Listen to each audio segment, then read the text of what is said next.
Hello everyone, आज हम समास को देखेंगे। अगर आपने ये वीडियो मिस कर दी तो आप इम्पोर्टेंट इंफॉर्मेशन को मिस कर देंगे। देखिए, समास क्या होता है, समास का अर्थ क्या होता है, समास कैसे टूटता है, समास का विलोम क्या होता है और समास की परिभाषा क्या है, समास को कितने भागों में बांटा गया है, इस सब के बारे में हम क्रमबद्ध तरीके से पढ़ेंगे। तो सबसे पहले देखते हैं समास का अर्थ। तो दोस्तों, ये संक्षिप्त रूप में समास का अर्थ है क्या? संक्षिप्त, संक्षेप, संक्षेपीकरण, संक्षिप्तीकरण और पदों का छोटा करना।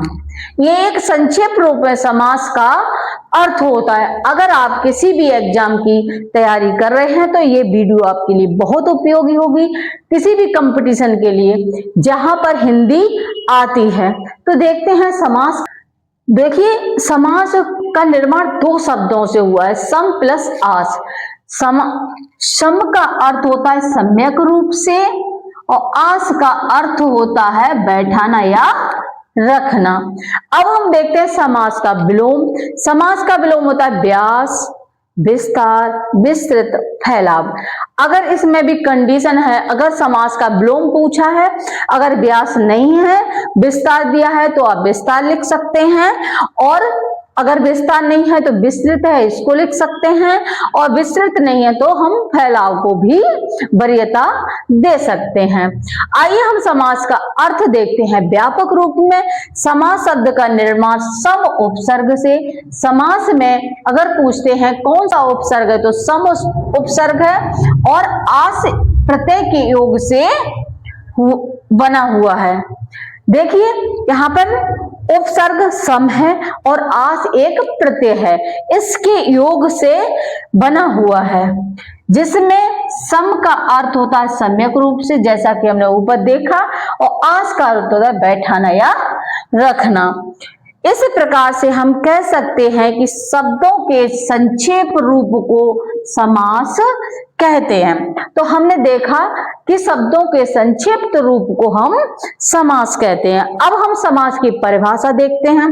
देखिए, समास की परिभाषा क्या है? जब दो या दो से अधिक शब्दों या पदों को उनके विभक्ति चिन्हों को हटाकर पास पास रखा जाता है तो उसे हम समास कहते हैं। आइए हम क्लास में ही डेफिनेशन याद करते हैं। जब दो या दो से अधिक शब्दों या पदों को उनके विभक्ति चिन्हों से हटाकर पास पास रखा जाता है उसे हम समास कहते हैं। देखिए, दो शब्दों का बहुत यूज होता है समास में। देखिए, समस्त पद या सामासिक पद। देखिए, हम इसको देखते हैं। सामासिक पद क्या होता है? विभक्ति चिन्हों को हटाकर पास पास रखा गया शब्द क्या कहलाता है? सामासिक पद या सामासिक पद बोलते हैं।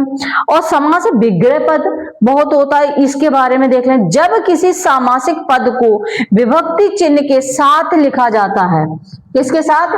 विभक्ति चिन्ह के साथ लिखा जाता है तो उसे हम समास विग्रह कहते हैं। जैसे कि हम एक एग्जांपल से देख लेते हैं। जैसे रेलगाड़ी संक्षिप्त में लिखा है, और रेल मीन्स होता है पटरी, और पटरी पर चलने वाली गाड़ी को कहते हैं रेलगाड़ी। हम आई होप आपको समझ में आया होगा। अगर वीडियो अच्छी लगे तो लाइक करें, शेयर करें, सब्सक्राइब करना ना भूलें। हम देखते हैं आगे।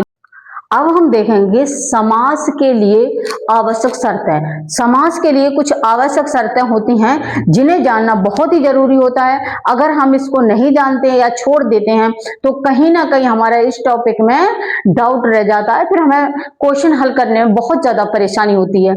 जैसे हम देखते हैं, समास में यदि एक पद ऋण शब्द आए, ऐसा शब्द जिसके हम टुकड़े ना कर सकें, वो कैसा शब्द होता है? ऋण शब्द होता है, तो उसमें समास नहीं होता। बहुत इंपॉर्टेंट बात है कि यदि ऐसा शब्द जो टूट ना सके, जिसके टुकड़े ना कर सके, उसमें समास नहीं होता है।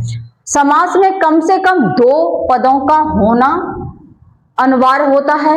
यदि दो पद होते हैं तो उनमें समास के 6 भेदों में से कोई भेद हो सकता है।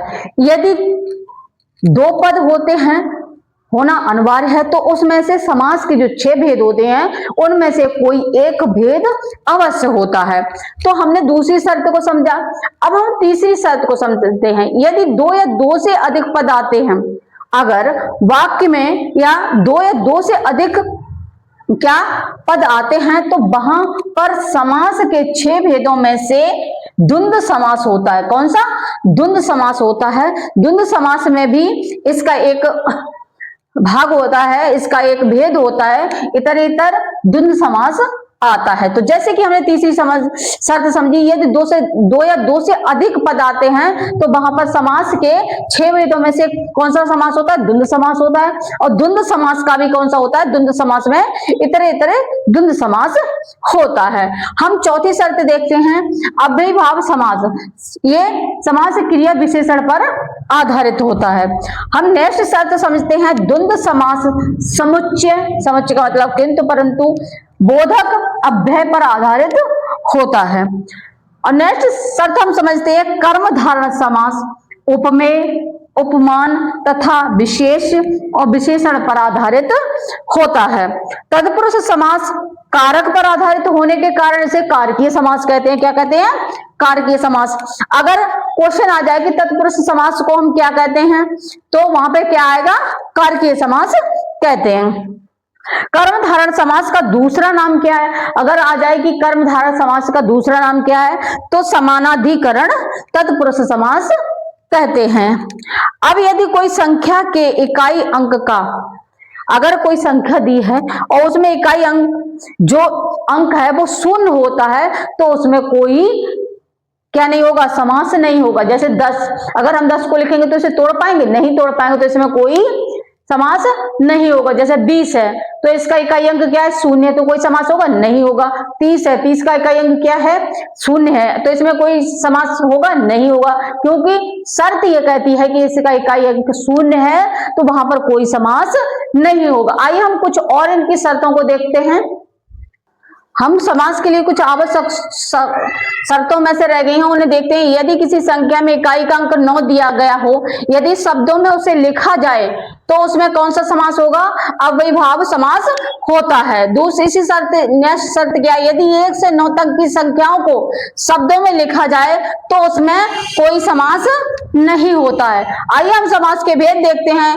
देखिए, एक है समास के सामान्य भेद 6 होते हैं, और समास के मुख्य भेद या प्रधानता के आधार पर भेद या अप्रधानता के आधार पर भेद या मुख्य समास के भेद या मूल समास आए तो इनकी संख्या कितनी बताना? 4 लिखना। आइए हम इनको समझते हैं। प्रधानता के आधार पर समासों का भेद। अव्ययीभाव समास, तत्पुरुष समास, इसका उपभेद होता है कौन सा? कर्मधारण समास। और कर्मधारण समास का उपभेद होता है द्विगु समास। और तीसरा है इसका द्वंद्व समास, चौथा है बहुव्रीहि समास। आई होप आपको पसंद आया होगा। अगर समझ गए हैं तो लाइक शेयर सब्सक्राइब करना ना भूलें। और समास के सामान्य भेद कितने होते हैं? 6 होते हैं। जैसे अव्ययीभाव समास, तत्पुरुष समास, कर्मधारण समास, द्विगु समास, द्वंद्व समास और बहुव्रीहि समास। आशा लाइक करें, शेयर करें, सब्सक्राइब करना नहीं भूलें। हम नेक्स्ट वीडियो में इनको एक एक समास को विस्तार रूप से समझेंगे। यहां से कोई भी क्वेश्चन निकल करके नहीं जाएगा।